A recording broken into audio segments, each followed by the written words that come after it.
Hello, good afternoon to everyone. Welcome to Tech Easy. Today in this video, I'll tell you how you can set the primary bank account on Phonepe UPI transactions.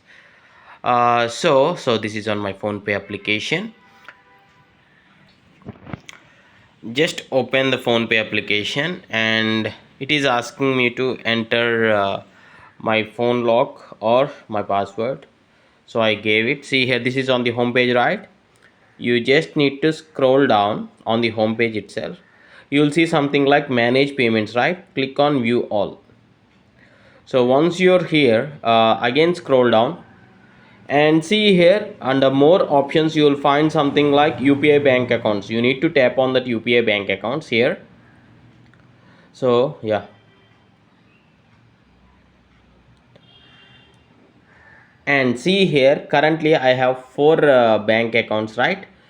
Four bank accounts, and the one which I set is the primary is this one, the top one. Okay, in order to shift to another bank, tap on that another bank here, and see here there is a drop down right here. Just you need to click on this one, this radio button. Okay, and it will, yeah, see here it is asking for the confirmation like, are you sure you want to change your default bank account?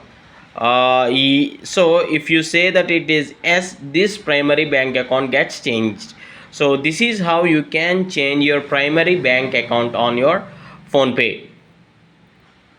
Yeah, see here, when you change the primary bank to another bank, whatever you do the transaction, say for example if you're sending some money to one of your friend via using this UPI transaction, then the money will be sent from this bank what you have set as primary bank, and the money what you receive also will get received in this bank only. So this is how you can set primary bank in Phonepe. I hope you like this tutorial and thanks for watching. Have a nice day. If you like this video, please do hit a like.